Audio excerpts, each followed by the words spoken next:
우리 세상에 정들 수 없답니다. 천국에서 우리를 부르신답니다.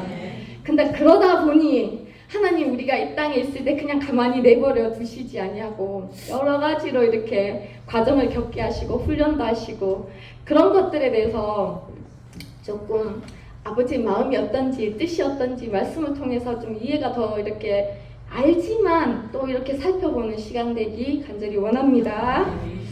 제가 처음에 김경조 목사님을 처음 만났던 때가 2008년 12월인가 그랬었어요. 이렇게 뭐 안 좋은 상황에서. 근데 그때 처음 들은 말씀이 뭐였냐면 오늘 본문 말씀이었어요. 고린도후서 10장 4절에서 5절 말씀하시면서 그리스도께 우리가 모든 생각이 복종해야 된다 그 말씀을 하시더라고요. 근데 그때는 잘 이해가 안 됐어요. 근데 그리고 나서도 이 말씀을 우리 교회가 늘 듣잖아요. 구원 이제 여정하면서 하나님의 영으로 인도함을 받아야 된다. 왜냐하면 우리가 육신대로 살면 반드시 죽는데 영으로 몸에 행실 죽이는 거 이거 기도 많이 하라 하시잖아요. 행실을 죽이는 거 다음에가 목사님이 그때 말씀을 한번 하신 것 같은데 이 생각을 복종시키는 거다. 그러니까 이게 더 높은 단계다. 근데 제가 이렇게 보니까 지금 하는 훈련은 우리가 뭐 말과 행동, 태도에 대해서 막 점흠 막 따져가면서 뭐 다는 모르지만 항상 이렇게 훈련해 오셨잖아요. 네, 영의 행실뿐 아니라 이 생각도 복종시키는 이 훈련에 우리 모두 다 들어가 있는 줄 믿습니다. 아멘. 왜냐하면 이것이 큰 영광인 것 같아요. 저도 이제 이렇게 훈련할 때는 잘 몰랐는데 이것이 딱 이렇게 복종이 어느 정도 되니까 하나님이 또 이렇게 다르게 이렇게 뜻이 이해가 되더라고요. 자유롭고. 그래서 우리가 이 과정에 있다는 것은 신앙적으로 봤을 때 조금 힘들어 보이는 것들이 있을 수도 있지만 진짜 마지막 그 상고같이 있잖아요. 이 마지막 구간들을 이렇게 빠져나가기 위한 이 과정이 바로 고린도서 10장 4절에서 5절인 것 같아요. 왜? 생각이 복종되면 이제 다 된 거 아닙니까? 왜? 생각을 통해서 뭐가 된다고요? 생각은 마음을 둘러싸고 있거든요. 그러니까 내가 생각을 통해서 이 마음으로 들어가는 거예요. 내가 생각이 복종되면 이 마음이 하나님께 완전히 복종되는 건 거예요. 그래서 이게 복종되면 마귀가 틈을 탈 수가 없어요. 그러니까 이것이 된다는 것은 진짜 엄청난 신앙의 단계고 자유함을 누리는 훈련인 것 같아요. 여러분 힘을 냅시다. 그런데 해보니까 혼자는 못해요. 같이 해야 돼. 옆에서 같이 기도해주고 같이 들어주고 같이 또 이렇게 진도 져주고 뭐 그런 것들 있잖아요. 간증도 하고 나도 그랬어 하고 힘내라고 하고 그런 것들 있잖아요. 여러 가지 공동체가 진짜 있어야 이게 가능한 것 같더라고요. 그만큼 어디다? 이 생각의 영역은 치열한 전쟁터다. 전쟁터. 제가 왜 그때 목사님이 그런 말씀하셨냐면 저는 생각이 무집다 많아요. 생각 많으신 분도 계시죠? 엄청 많아가지고 예민하니까 생각이 많고 생각을 하면 대충 안 하고 막 구덩이를 파가지고 막 종류별로 막 이렇게 있잖아요. 깊이 있게 데이터들 막 모아가지고 막 합리화해가지고 막 여기만큼 저기만큼 막 이렇게 해놨었거든요. 그래 이제 그러다 보니까 이게 그거를 이렇게 이제 헤쳐나오는데 시간이 걸리더라고요. 근데 오늘 이제 말씀 좀 배경 보고 지금 우리에게 일어나는 이런 일들이 이제 예를 들어서 또 보면서 어떤 것들을 지금 하나님 하고 계시나. 신앙이 저 그래요. 물론 이론적인 말씀도 전해야 되지만 내가 이런 어떤 이 성경의 말씀을 듣는데 내 삶에서 적용이 돼야 되잖아요. 왜 그런지 적용이 돼야 이겨나갈 힘을 얻을 수가 있잖아요. 목사님 충분히 그렇게 하고 계시기는 간증으로 해서 이 케이스마다 적용을 해주시는데 저도 그것이 중요하다고 봐요. 그래서 이제 그렇게 이제 조금 할 수 있는 데까지 해보려고 합니다. 일단 배경은 얘기를 좀 하고 갈게요. 왜냐면 이 바울이 고린도 전 후서를 썼지 않습니까? 근데 우리가 고린도라는 지역이 있고 고린도 교회를 대상으로 이제 편지를 썼단 말이에요. 고린도가 어떤 곳인가 보면 지금 지금 대도시 같은 곳이라고 생각하시면 될 것 같아요. 그때도 뭐 시골도 있을 거고 좀 더 큰 도시도 있잖아요. 그런데 교통 요지였고 또 그러다 보니까 진짜 부유한 도시였어요. 그리고 고린도라는 것이 그리스에 속한 지역이에요. 그러다 보니까 우상도 많고 옛날에 뭐 그리스 신화 이런 거 책 많이 보잖아요. 수많은 신을 섬겼어요. 그리고 성적으로 이제 이제 뭐 그런 신전이 많으니까 문란했고, 그리고 그리스가 유명한 것이 철학의 이 산지거든요.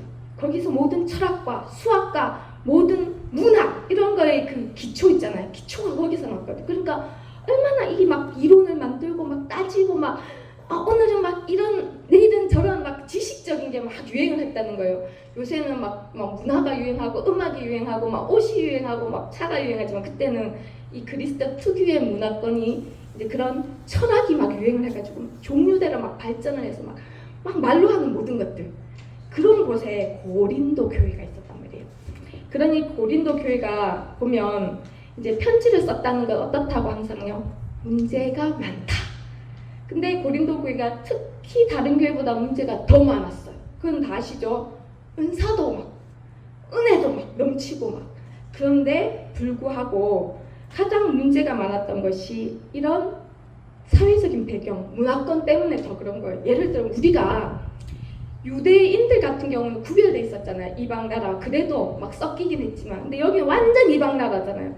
그러니까 조상 때부터 태어나면서부터 그런 문화에서 살다가 은혜를 받아서 교회에 들어오는 거예요. 그럼 삶은 어때요? 그냥 확 젖어 있을 거 아니에요. 이제 세포 사이사이에 그런 막 그 지역 문화에 막 젖어가지고 쪄들어 있는 상태. 뭔지 알죠? 세포 하나하나까지 조상 때부터 유전인자까지 쫙 이렇게 막 그것만 보고 살다가 은혜를 받아서 교회에 들어온 거예요. 갑자기 고쳐질까 안 고쳐질까? 안 되잖아요. 우리도 좀 그런 거 있잖아요. 저는 안 되더라고요. 그래서 분쟁도 있고, 처음에 보면 고린도전서 1장 시작할 때 바울이 그래요. 너희 중에 분쟁 있다는 소리 내가 들었다 하면서 편지를 써요. 그때 유명한 말 있죠. 바울파다, 뭐 아볼로파다, 그리스도파다, 뭐 이러면서 막 찌직볶고 싸우고 있는 거예요. 은혜가 있는데, 은사가 있는데, 성령을 받았는데. 그러니까 구원받고 성령 받았는데도 불구하고 고린도 교회가 나타나는 것은 어떻다고요? 이 삶이 이 세포까지 익숙해진 어떤 것들을 벗지 않으면 분쟁과 논란과 시기와 파벌과, 그리고 은혜 받았잖아요. 마구잡이로 막 간증하는 거예요. 마구잡이로 막 방언하고 통역하고 막 예배 보는데 그때는 그랬거든요. 이렇게 안 했어요. 하나님 말씀하셨습니다 하면서 일어나서 막 얘기하는 거예요. 막 이렇게. 근데 그것이 굉장히 무질서하게 이루어진 거예요. 그 도덕적인 문제도 있겠죠. 왜냐하면 음란한 도시 속에서 어릴 때부터 보고 자랐으니까. 그래서 서신을 씁니다. 여러분, 고린도 교회가 우리에게 보여주는 건 뭘까요? 구원받고 성령 받았지만 그 다음이 이 삶이 해결되지 않으면 교회 안에서 뭐가 일어난다고요? 분쟁이 생긴다는 걸 보여주는 거예요. 바울이 이것을 해결하기 위해서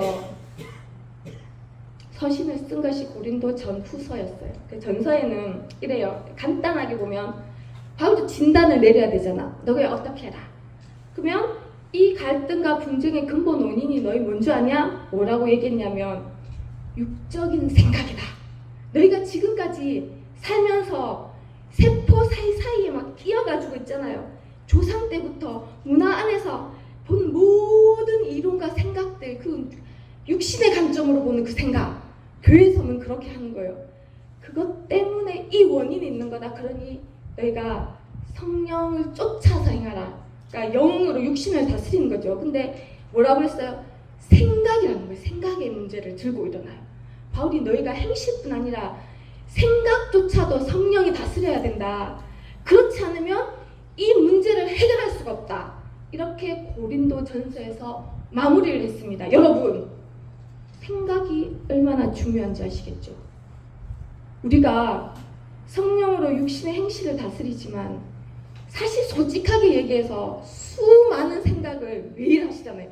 교회에 오지만 진짜 우리의 생각과 마음이 같이 연결이 돼 있는데 하나님께 온전히 복종하는 것이 얼마나 힘든지, 맞죠?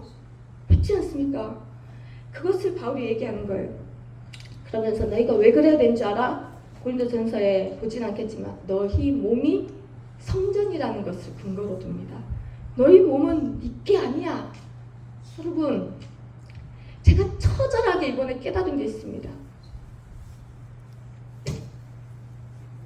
1년을 지나면서 제가 하나 얻은 거는 다 모르겠고 하나 얻은 게 있습니다. 하나님이 나의 왕이시구나.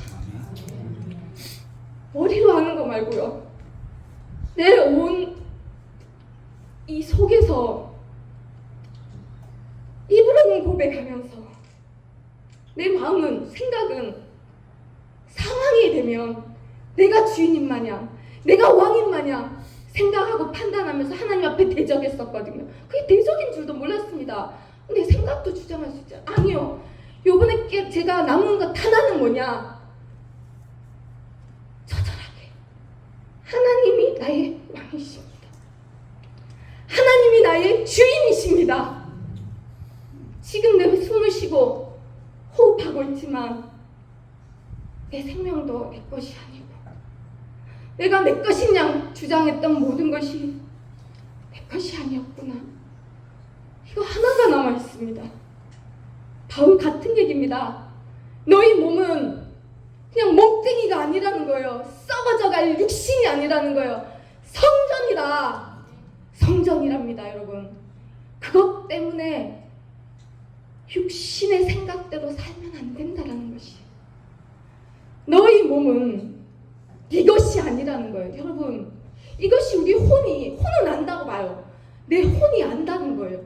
그렇지만 우리 육신이 나를 주장하고 있을 뿐입니다. 여러분의 혼은 많은 것을 알고 있습니다.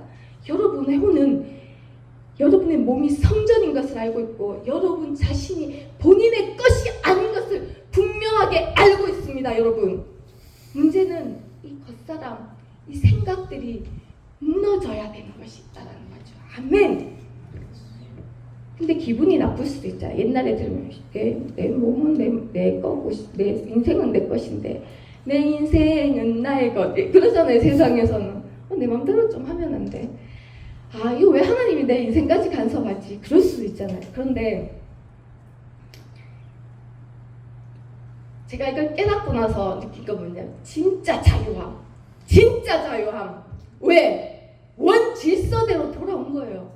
하나님이 왕이시고 하나님이 내 진짜 주인인 것이 인정이 될 때 정말 마음에 평안이 오는 거예요. 아, 질서대로. 하나님의 처음 만든 질서대로. 여러분, 이게 진짜 하나님이 우리에게 원하시는 것이 아니겠습니까? 바울도 그것을 얘기하고 있거든요. 그러면서 이제 고린도 후서 오늘 본문 가서 그냥 제가 10장 이 4절에서 5절 다시 한번 보고 싶었어요. 이 바울이 그냥 안 된다라는 거예요. 너희가 그것을 위해서 싸워야 될 싸움이 있다라는 거예요. 너희가 신앙생활하고 그냥 이렇게 뭐 예배 대충 드리다가 가는 게 아니라는 거예요. 처절한 싸움을 싸우면서 가는 길이 이 길이다. 왜 그럴까? 무슨 싸움을 하는 걸까? 우리 영적 전쟁인 것도 있는 것도 알고 있고, 우리가 아까도 이제 대표기 됐을 때 우리 군사입니다 라고 했잖아요. 무슨 싸움인가는 알아야 되지 않겠습니까? 그죠? 그래서 제가 봤어요. 이제 바울이 이제 고린도 후서 가서 이제 얘기를 해요. 오늘 본문 말씀이잖아요. 우리가 육신으로 행하는데, 우리가 이 땅에서 육신을 따라 사는데 육신을 따라 싸우지는 아니한다. 근데 우리의 싸우는 무기가 하나님의 능력이고 우리의 싸움이 있다라는 거예요. 바울은 그 전에 어떻게 얘기했냐면, 말씀드렸죠. 디모데후서에서 인생 말기 신앙의 마지막 종착지에서 처형을 앞두고 내가 선한 싸움을 싸웠다. 그리고 내 달려갈 길을 마쳤다. 그리고 믿음을 지켰다. 여러분, 이 의미는 내가 이 신앙의 길을 똑같이 쫓아가는데 이 길을 다 마치고 믿음을 지키려면 뭘 해야 된다고요? 가만히 있어서 될 일이 아니라는 거예요. 선한 싸움, 하나님을 위한 싸움을 싸워야 된다는 거예요. 왜? 적이 있잖아요. 우리를 가만히 내버려 두면 왜 싸워야 되겠습니까? 근데 우리는 선한 싸움을 싸워야 된다라는 거예요. 그러면서 히브리서에 가면 이런 말씀도 있어요. 히브리서 12장 1절 4절 쭉 보면 신약 366페이지 되죠. 한번 읽어볼까요? 예전에 김경주 목사님도 자주 말씀하셨고 박 목사님도 한 전한 적이 있고 그래요. 우리가 가는 이 길에 대해서 이 앞에 선 바울이나 사역자들이 어떤 것을 보여주고 있다는 거예요. 그냥 편하게 예배 드리다가 뭐 천국 오면 돼 이렇게 얘기하지 않았어요. 바울도 신앙의 끝에서 그렇게 얘기했고 히브리서 1장 보겠습니다. 같이 합독할게요. 신약 366페이지 정도 됩니다. 이러므로 우리에게 구름같이 둘러싼 허다한 증인들이 있으니 모든 무거운 것과 얽매이기 쉬운 죄를 벗어버리고 인내로써 우리 앞에 당한 경주를 하며, 우리 앞에 경주가 있다고 표현해요. 싸움이라고 하지 않고. 근데 어떻게 해야 된다고요? 경주를 해야 되는데 경주하는 자가 무거운 것과 얽매이는 것이 있으면 달릴 수 있냐라는 것, 없다라는 것이에요. 그것이 우리를 얽어매고 있는 것이 육적인 어떤 정욕이나 이런 것도 있지만 생각도 굉장히 많았어요.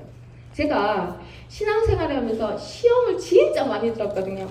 뭐 교회 시험 들고 뭐 사람의 시험 들고 목사님한테는 내 연중 내도록 시험 들고 그랬었어요. 예전에. 그러니까 그게 왜 그러냐면 시험을 든다는 것은 어디서 부딪히냐면 생각에서 부딪히는 거거든요. 그 생각이 너무 많으니까 잣대가 많으니까 계속 부딪혀서 가는 거예요. 그런데 이 히브리서에서 뭐 얘기하는 이런 거 있잖아요. 무겁고 얽매이는 것이 우리 눈에 영으로 안 보이지만 분명히 있습니다. 여러분이 교회에 완전히 싹 들어오지 못하게 하는 생각들, 우리를 얽어매고. 왜냐하면 일단요, 제가 봤을 때 해보니까 이 교회든 저 교회든 자리를 옮겼잖아요. 이거는 하나님의 행하심입니다. 우리가 교회를 이동한다는 것은. 그 다음엔 그곳에서 달려가야 될 분량이 있는 거예요. 하나님 원하시는 것까지. 근데 그것을 적극적으로 우리가 여기에서 뛰어들어서 달리지 못하게 하는 것은 여러 가지 무거운 마음, 무거운 생각, 얽어매는 생각들이 있어서 우리를 뒤에서 끌어당기는 거죠. 그런데 이것이 일종의 경주라고 표현하는 거예요. 우리가 어떤 구간을 가는데 달려갈 길, 달려야 하는 경주처럼 그 분량만큼을 가야 되는데 달려나가지 못하게 하는 것들이 분명히 작용을 하는 거예요.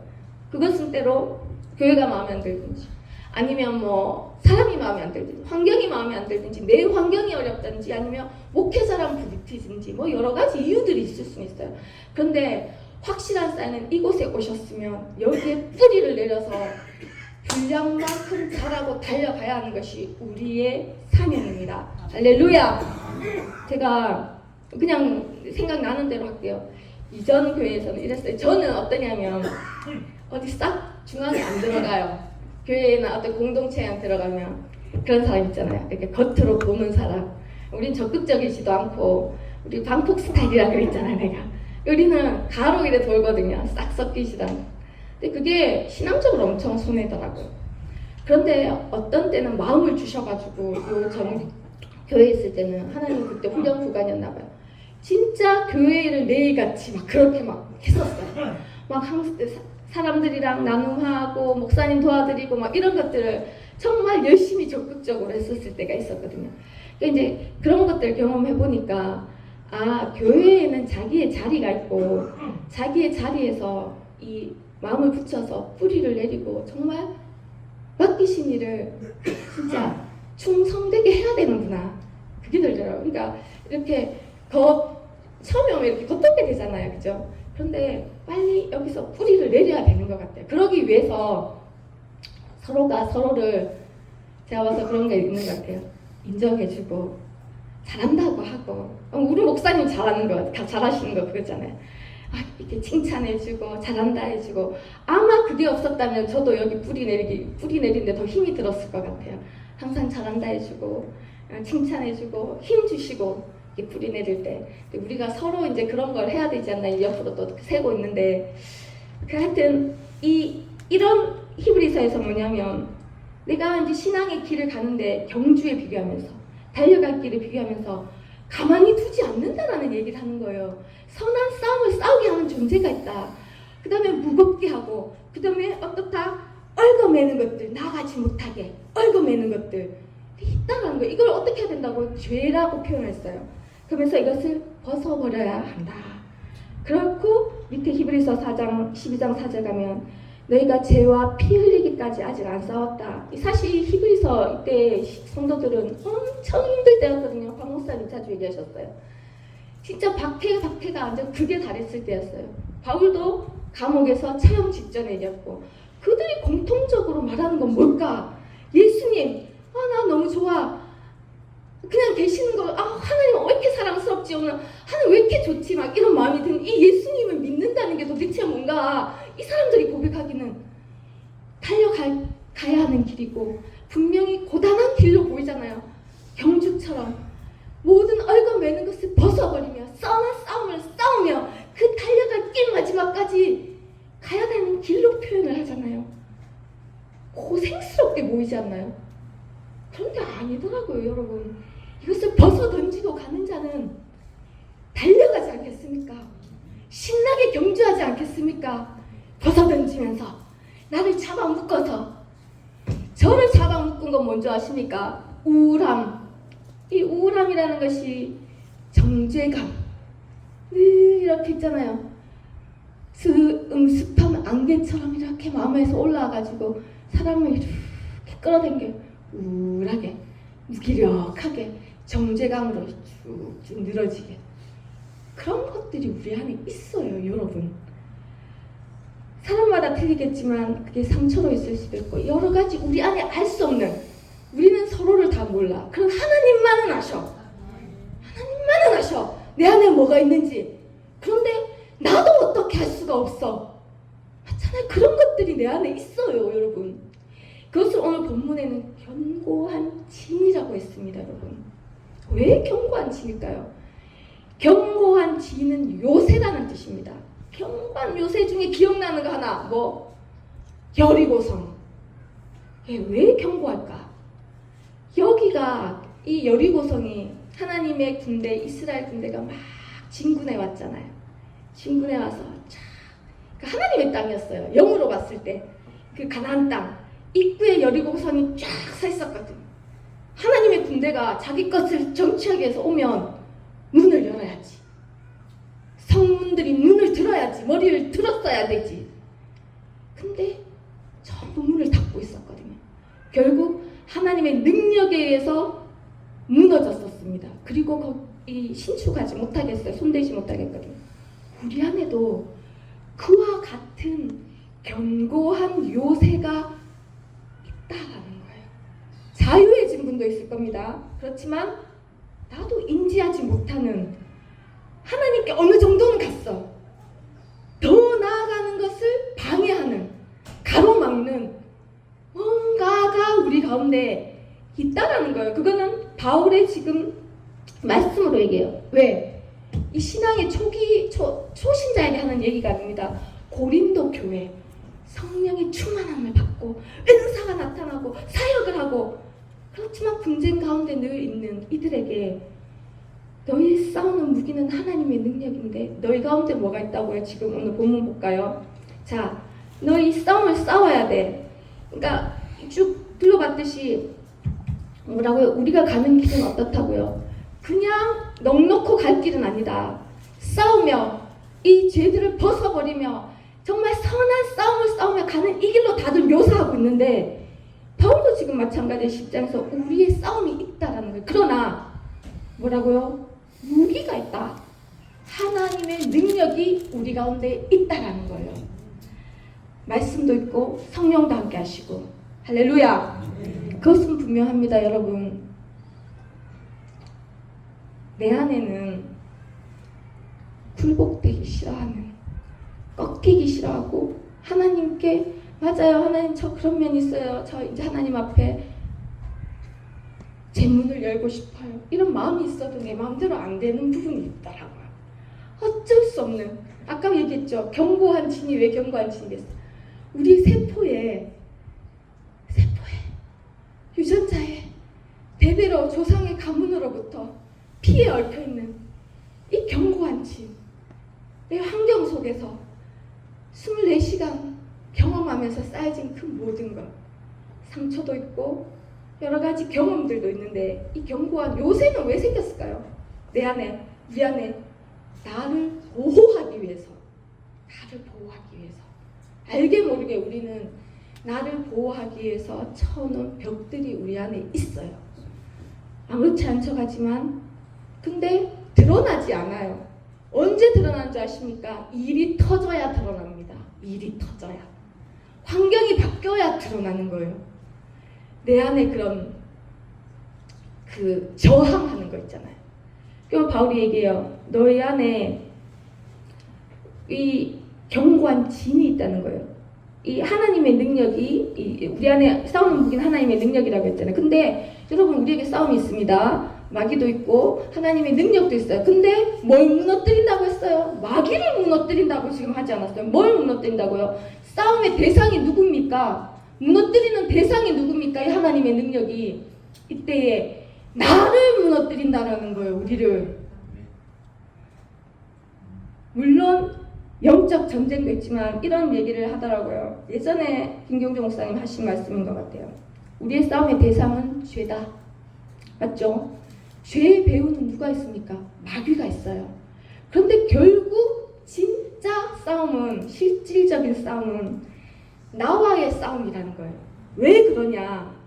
내가 마귀가 틈을 탄다고 하잖아요. 어떤 영향력, 이런 조정들, 이런 것이 내가 원하지 않으면 마귀도 어떻게 할 수 없다라는 거예요. 그런데 내가 동의하고 내가 뭔가 연합된 어떤 부분들이 있다면 그 문이 열려 있다라는 거예요. 그러니 결국은 우리는 죄와 마귀의 싸움, 영적 전쟁이라고 하지만 내가 그 대상이라는 거예요.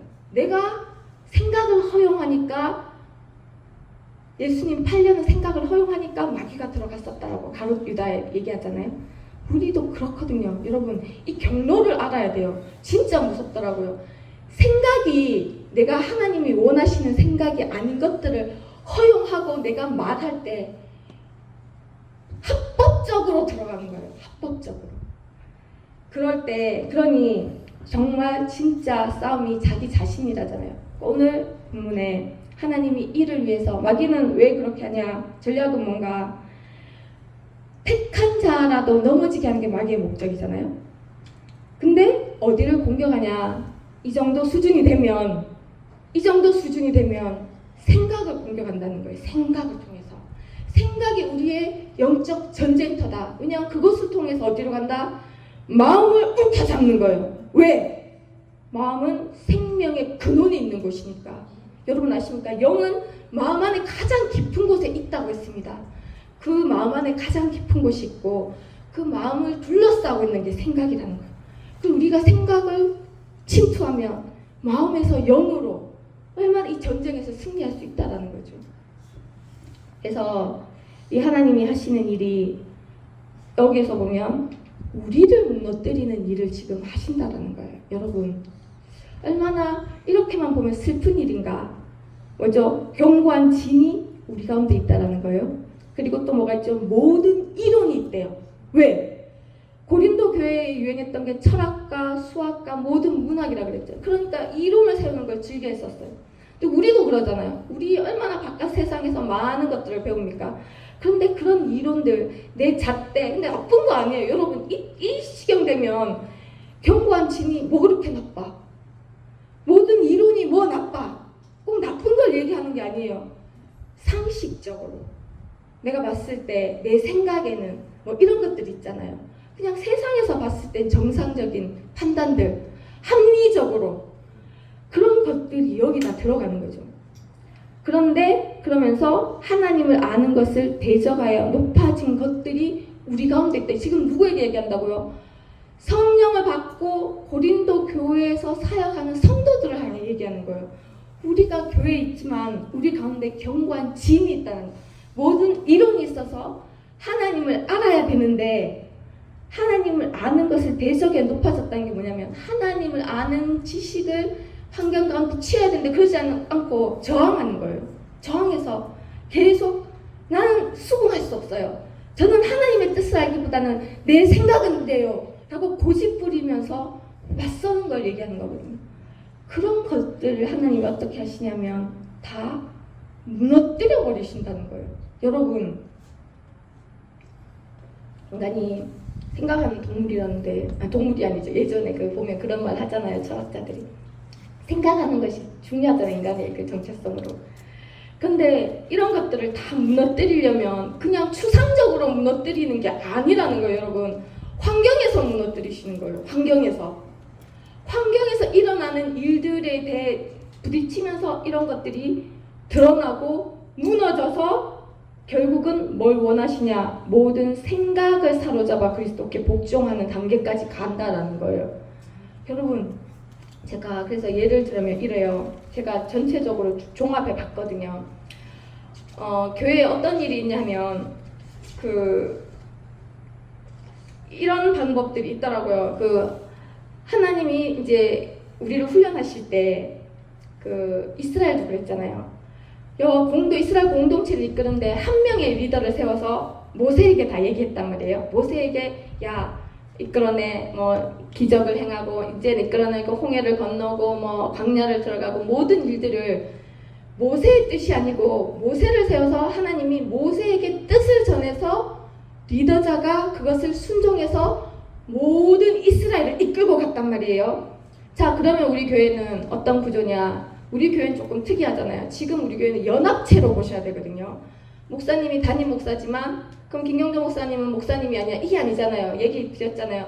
다 연합체예요. 각자 역할이 틀리지만 이 하나로 교회랑 안강사역이랑 또 저쪽 외부에 있는 선교사역이랑 여러 가지 또 신학교 사역이랑 이런 것들이 연합체로 해서 하나로 끌고 가는데 일단은 김경조 목사님을 통해서 시작됐고 통해서 모세에게 했던 것처럼 하나님이 김경조 목사님에게 감동을 주셔서 우리한테 뜻을 전한단 말이에요. 이 구조는 이해하시고 동의하시죠? 하나님의 방법이 이런 거예요. 하나님의 방법은 여러 사람이 나는 하나님 이랬다 나는 이랬다 그러면은 어떤 일이 있겠습니까? 그때 모세의 누나 아론과 미리암이 니만 선지자냐 나도 선지자다 그랬다가 완전 난리 났었잖아요. 하나님이 완전 야단하셨잖아요. 그때 하나님은 한 사람 세워서 그 사람에게 하나님의 뜻을 알게 해서 그거 이해가 되는 일이든 아닌 일이든 끌고 가시는 것이 성경의 일이에요. 근데 지금도 일어나는 일이고 그런데 그거에 대해서는 동일하시죠. 이것이 하나님의 방법이잖아요. 하나님의 방법입니다, 여러분. 그러다 보면 여러 가지 일들 중에서 우리가 이해 안 되고 정말 물음표인 일들이 많잖아요. 근데 성경에 이스라엘 민족도 그랬어요. 출애굽했다. 그러면은 바로 가나안 가야죠. 갈 수 있었거든요. 근데 왜 광야로 끌고 갔냐는 거예요. 모세의 뜻이 아니었거든요. 하나님의 뜻이었어요. 어떠한 이유로 광야로 끌고 가셨어요. 그런 것이 하나님을 알고 싶다라고 우리 말은 하는데 하나님의 방법 중에 하나잖아요. 그러니까 리더에 대한 것들을 일단 분명히 하고 갔으면 좋겠는 것이 쭉 이렇게 흐름을 보니까 우리가 이런 일이 있을 수 있는 거예요. 자, 지금 일어나는 일들은 함께 해서 이렇게 공동체에서 일어나는 일들이 많잖아요. 그러면 이런 일이 있을 수 있더라고요. 야, 내가 순종했는데 첫 번째입니다. 어떤 상황이 일어나요? 내가 순종해서 그 상황이 일어났어요. 순종해서 따라가 보니까 어떤 상황에 들어갔는데 어려움에 처하는 거예요. 손해를 보는 거예요. 문제가 발생을 하는 거예요. 그러면 우리 어떻게 된 줄 아십니까? 완전히 당합니다. 나도 내가 목회자로 하나님한테 저 직접 들은 거 아니거든요. 목사님이 그렇다 해서 목사님의 권위를 인정해서 제가 순종한 거예요. 아니까 한 사람을 통해서 나한테 하나님의 뜻을 전했구나. 근데 그것도 8개월 걸렸어요. 사실 즉각 순종은 안 되더라고요. 그래 가는데 만약에 뭔가 일이 생겨서 예를 들어서 뭐가 안 됐다. 아니 목사님이 괜히 그래가지고 나한테 내가 이런 상황에 처하게 해. 이렇게 할 수 있잖아요. 사람은. 그런데 그런 일들이 있을 때 모세에게 일어난 일이었거든요. 광야를 이끌고 가니까 이스라엘의 불평이 터져나옵니다. 먹는 것, 마시는 것, 꼴랑 먹는 거였어요. 근데 꼴랑 먹는 게 아니었어요. 수백만의 인구가 같이 따라가는데 간 곳이 어디였냐면 애굽이라는 화려한 도시에서 광야로 갔어요. 아무것도 없는 곳에 가서 먹고 마시는 걱정을 하는 게 무엇이 잘못이었겠습니까? 그런데 그들이 순종해서 따라갔는데 이런 곳이 광야였다니까요. 그러니까 나오는 것이 뭐였냐면 그들 안에 있던 이 애굽에서 살았던 삶의 흔적들 있잖아요. 물질 문명과 물질을 숭배하고 우상을 숭배하던 모든 그런 이 세포 사이사이 박혀서 삶의 흔적들이 그 광야에서 다 쏟아져 나오는 거예요. 물이 없다. 먹을 게 없다. 우리를 죽이려고 나왔냐. 그렇게 막 쏟아져 나오는 거였거든요. 그런데 이 훈련이 그런 것 같아요. 경관진을 무너뜨리기 위해서는 하나님이 이스라엘을 광야로 데리고 나갔었거든요. 근데 이제 목사님을 통해서 어떤 일들을 이렇게 쭉 많이 행하시지만, 예를 들어서 내가 하나님의 이 명령을 받아서 목사님을 통해서 어떤 일을 했는데 어려움과 손해에 봉착을 했다. 그럼 우리는 본전이 생각나지 않겠습니까? 모세에게 한 것처럼, 야 모세야, 네가 왜 그래 우리를 여기까지 이끌고 왔어?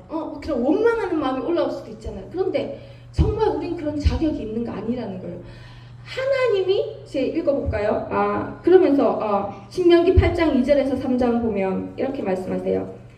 내가 내게 광야 길을 걷게 한 걸 기억하래. 하나님이 이걸 이끄셨다는 거예요. 사람이 아니라는 거예요. 여러분, 하나님을 따라 나온 우리가 이르게 되는 환경적인 모든 상황들은 사람이 하는 게 아닙니다. 하나님이 내가 너를 거기 이르게 했다는 걸 기억하라 라고 말씀하십니다. 할렐루야. 그러면서 그러면 왜 그런 억울한 일이 생기는가? 그때 비로소 나옵니다. 그때 내 안에 숨겨진 마음들이 드러납니다.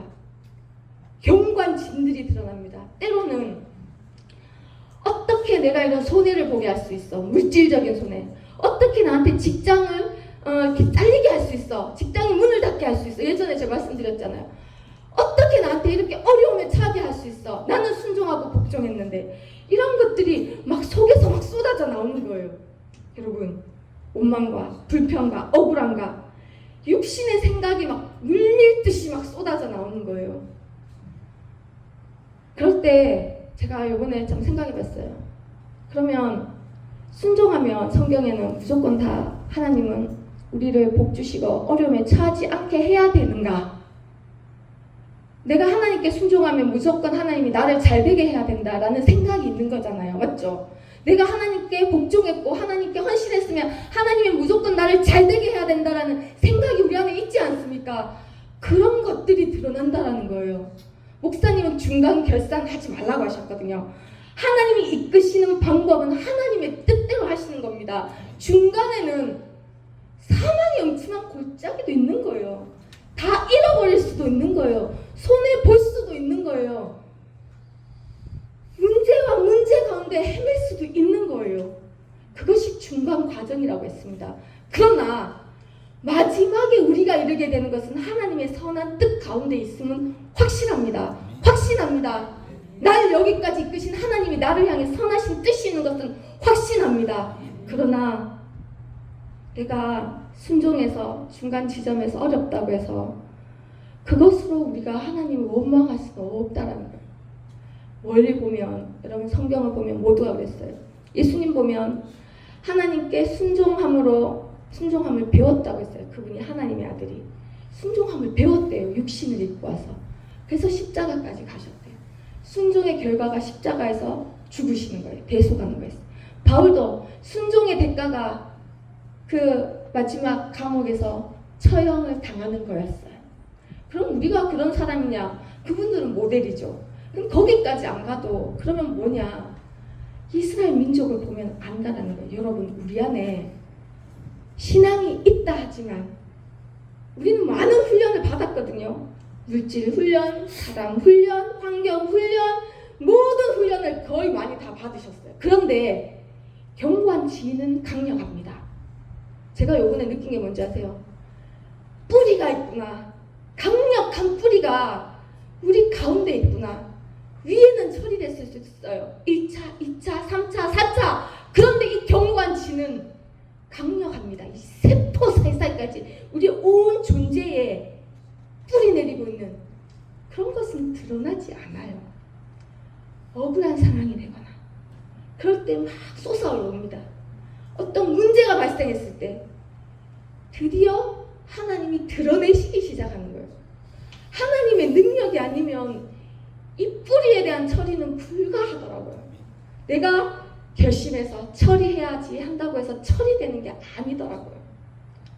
뭔 얘기를 하는지 여러분, 우리가 하나님으로 인해서 손해본 것과 같은 환경, 상황에서 우리가 중간 결산할 수 있어요. 근데 지금 그게 아니라는 거예요. 하나님은 더 멀리 보시는 거예요. 우리 안에 있는 그 뿌리를 들어올리시기 위해서 허락하시는 겁니다. 왜? 신명기에 보면 신명기의 이 광야는 초신자 얘기잖아요. 막 구원받았을 때도 내가 너 낮추고 시험하는 거 왜 그런지 아냐? 보면 네 마음 어떤지 내가 알고 싶어서 그래. 낮춰보고 줄이게 하고 시험해보면 진짜 네 마음이 싹 드러난다는. 여러분, 환경이 어려우면 어떻게 된다는 걸까요? 진짜 마음이 드러난다라는 거예요. 환경이 어려우면 뭐가 어떻게 된다고요? 네가 내 명령 지키는지 안 지키는지 알 수 있다 그랬어요. 속일 수가 없다라는 거예요. 분명하다는 거예요. 네가 어려움에 처했을 때 줄이고 낮추고 낮아지게 하고 줄이게 하고 시험하고 이 모든 상황 속에서 뭐가 드러난다고요? 진짜 내 마음이 드러난다. 내 입술이 뭘 말하는지, 진짜 네가 내 명령 지키는지 안 지키는지 그때 드러나는 거야 라고 신명기에 말씀하시고, 그것은 초신자 아닌 이만큼 신앙이 성장한 우리에게도 해당되는 줄 믿습니다. 여러분, 이 고난은 견뎌서 버티고 싸워서 뚫고 나가야 되는 것인 줄 믿습니다. 여러분, 억울하다, 하나님 어떻게 나한테 이럴 수 있어, 나한테 절대 그럴 수 없지, 나는 절대 나한테 이러면 안 되지. 여러분, 그것이 아닌 것입니다. 예레미야 말씀 중에서 좋은 말씀 있더라고요. 이번에 15장 19절인가? 그 예레미야에게 지난번 주일날 말씀하신 말씀 중에 보면, 너희가 너희 입에서 헛된 말을 버리고 귀한 말을 할 때 네가 내 입이 된다.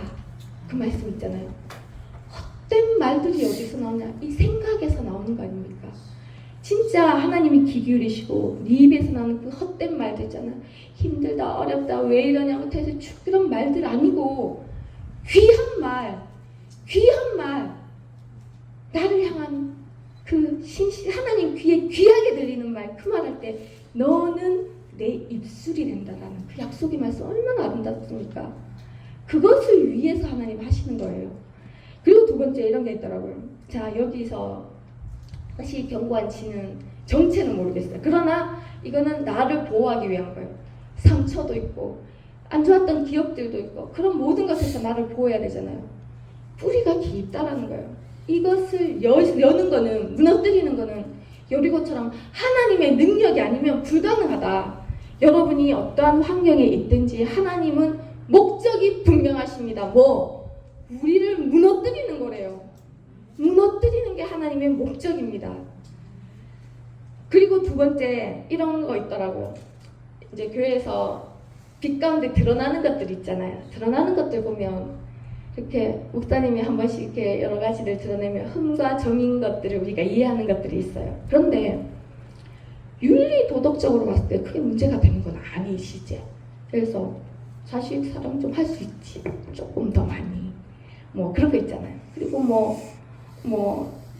말 조금 약간 씹을 수도 있지, 세상에는 다 아는데 그런 것도 있잖아요. 아닌 건 알지만 윤리 도덕적으로 문제 되진 않아요. 근데 너무 드러내는 게 과하지 않나? 저런 것까지, 그런 거 있을 수 있잖아요. 그런 거 있을 수 있죠. 우리가 지금 하나님을 알기 위해서 하는 얘기인데, 우리 생각에는 상식적으로 그게 크게 문제는 안 되잖아, 그럴 수 있잖아 라는 것들이 사실 다 드러나요. 그래서 우리가 긴장하는데 건강을 염려하다든가 말 한마디 잘못했다든가 물이 조금 지었다든가 여러 가지 있잖아요. 근데 가만히 보면 하나님이, 제가 창세기가 생각이 나더라고요. 그러니까 우리가 하나님이라 우리는 틀린 거예요. 하나님의 생각과 우리 생각은 하늘 땅만큼 틀리다 그랬잖아. 다르다 그래. 높다 그랬잖아. 길도 다르다 그랬잖아. 높다 그랬잖아요.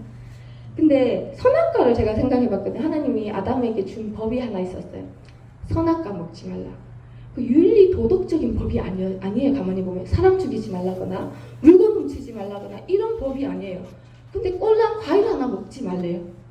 왜 그랬을까? 근데 그게 그거라고 하더라고요. 내가 하나님이 이걸 하지 마라고 했을 때 아브라함이 그 명령을 따르는지 안 따르는지 하나님과의 관계를 점검할 수 있는 법이라는 거예요. 그것이 윤리도덕적인 법이 아니어도. 근데 그것으로 인해서 인류가 다 이게 죄 가운데 빠졌잖아요. 사람을 죽인 게 아니었어요. 과일 하나 먹은 거였어요. 이 선악과 열매 하나. 근데 그 안에 마음을 보신다 했죠. 하나님보다 더 높아지고 싶은 마음. 아브라함이 이 아담한테 이 법을 줬을 때 하나님은 나는 너의 왕이야. 나는 너의 주인이야. 너는 내 명령을 들어야 되는 존재야. 그러나 네가 모든 땅을 다스리는 거야. 이 마음을 명령을 듣는지 안 듣는지 점검하는 법이 그 법이었거든요. 그럼 우리에게는 법이 하나 있습니다. 하나님을 사랑해라. 이게 윤리 도덕적인 법은 아니잖아요. 근데 이걸로 인해서 하나님이 죄를 지었다. 하나님보다 더 사랑하면 안 된다. 뭐 이런 것들이 있겠죠. 근데 이 법이 무슨 법인가? 하나님만 사랑하는지 아닌지 네 마음을 점검하는 법인 거예요. 왜냐하면 이 세상 가운데는 사랑의 대상이 너무 많으니까 자기도 사랑하고 돈도 사랑하고 그랬잖아요. 말세의 증상. 그러니까 결국은 하나님은 우리 생각과는 틀리시다. 우리 마음을 뺏기는 것이 지금은 하나님보다 더 사랑하는 것이 마음을 완전히 뺏기고 넘어가는 거잖아요. 그러니 하나님이 공동체에서 별것 아닌 걸 드러내시는 게 아니라는 거예요. 엄청 중요한 부분이라는 거예요. 근데 이게 이해가 안 되면, 중요성이 인지가 안 되면 뭐 이런 것 가지고 그래, 뭐 이거는 뭐 도덕적으로 윤리적으로 문제가 아니잖아. 아니라는 거예요. 이 마음을 살피시는, 마음의 중심이 어디 있는지, 가장 작은 거가 안 되면 큰 것도 안 되는 거잖아요. 이렇게 하나님이 우리 가운데서 행하시는 것이, 그렇게 하면서 드러내고 하나님이 깨닫게 하고 이런 것들이 다 무너뜨리는 거 아니겠습니까? 여러분, 하나님이 지금 우리에게 하시는 것은 이런 견고한 질을 무너뜨리고 이론을 무너뜨리고, 그리고 하나님 이런 것들이 인정이 안 되면 계속 하나님을 대적하게 되더라고요. 대적하게. 저는 1년 동안 대적한 것 같아요. 하나님 어떻게 그럴 수 있어요? 하나님 저 자존심을 나타내서 도저히 전 도움 못 받겠어요. 절대로 안 해요. 절대로 못 한다고요. 이게 뭐가 나빠요? 신세 안 지겠다는데. 그런데 하나님이 생각하는 공동체, 한 몸 된 교회 안에서는 그것 자체가 교회라는 거죠. 진짜 그런 것들이 많은 것 같아요. 여러분, 그래서 저도 다 모르지만, 다 알 수는 없지만 하나님은 지금 우리 안에 있는 이전부터 존재해서 건드릴 수 없는 그런 강력한 이 뿌리들을 건드리고 계시고, 이론들을 건드리고 계시고, 그걸 무너뜨려야 완전히 무너져야. 그게 뭐라고 합니까? 밑에 좀 읽어볼게요. 그럼 우리 왜 그렇게 괴롭히시나?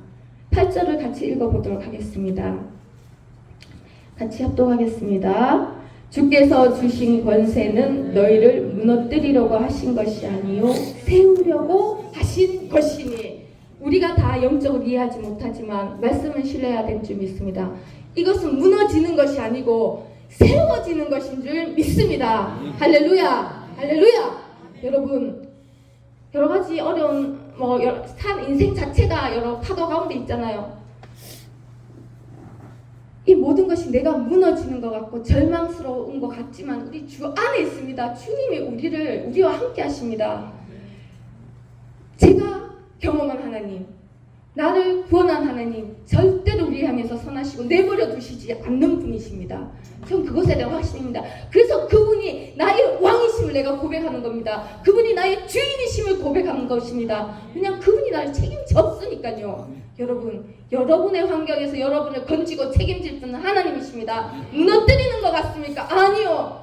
세우시는 중입니다. 여러분이 평생 평생을 세포 안에 각인시키면서 이 세워온 이 모든 경관진을 다 무너뜨리고 모든 이론을 다 무너뜨리고 모든 환경마다 우리가 대적하면서 하나님 앞에 고집부리고 대항하여 높아져서 아니요 하나님 저는 이해가 안 돼요. 제가 봐선 이게 아니잖아요. 라고 하는 이 하나님을 대적하는 이런 것들을 다 무너뜨려서 마침내 세우기 위함이라. 무엇이 세우는 것인가? 모든 생각이 그리스도께 복종이 되는 게 세우는 것이랍니다. 하나님 이스라엘 민족 이 광야에 돌릴 때 마침내 내가 너에게 복 주기 위함이라고 하셨거든요. 그 복이 우리가 하나님 우리에게 주려고 하시는 복인 줄 믿습니다.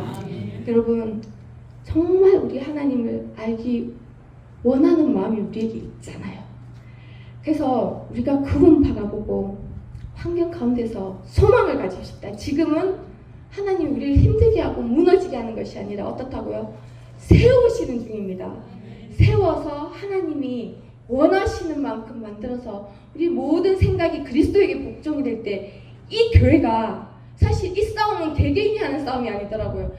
한 몸된 교회가 이 우리가 싸우는 무기를 가지고 하나님이 무너뜨리는 것은 교회가 한 몸이 돼서 싸우는 싸움이거든요.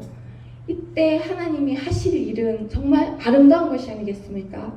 그래서 우리 각자의 자리에서 오늘 이 말씀 기억하면서 지금은 하나님이 우리가 겪게 하시는 모든 과정들이 이해가 되지 않아도 하나님이 드러내시는 게 분명히 있을 겁니다, 여러분.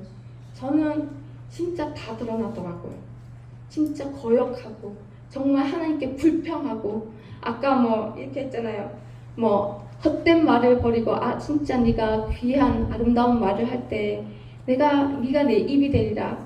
그렇게 못하는데도 저를 불러서 여기서 훈련하신 하나님 너무 감사하지 않습니까? 찬양합니다. 그런데 마침내 우리를 통해서 그 복음을 선포하고 하나님 정말 아름다우심을 선포하고 하나님이 하신 일을 증거하고 하나님이 이렇게 행했습니다. 내가 이랬지만 하나님이 이렇게 나를 세우셨습니다. 나를 무너뜨리는 것이 아니라 나를 세우신 하나님 찬양합니다. 고백하는 여러분의 입술이 되기를 우리가 서로 각자 바라고 나가길 원합니다. 그래서 오늘은 교회에 하나님이 주신 말씀, 우리의 싸우는 무기가 육신에 속한 것이 아니고 하나님의 능력인데 이 능력이 먼저 지금은 이만큼 성장한 우리에게는 경관진을 무너뜨리고 이론을 무너뜨리면서 대적하지 않게 하나님을 대적하는 게 얼마나 슬픈 일인지 이게 기간이 연장이 되더라고요. 근데 다 이렇게 무너져 내리니까 사실 이거는 사람이 하는 일은 아니에요.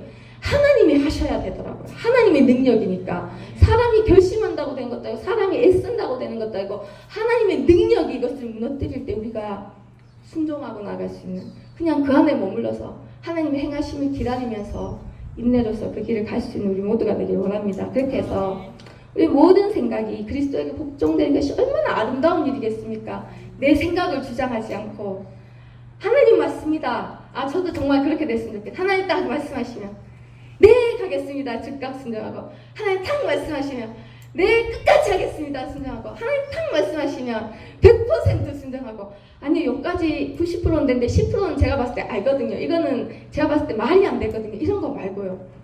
정말 그렇게 할 때 하나님 진짜 교회를 통해서 큰 일을 행하실 수 있지 않나. 그런데 여러분 가운데 그런 마음이 있어서 아마 하나님이 행하실 일들을 기대합니다. 아멘.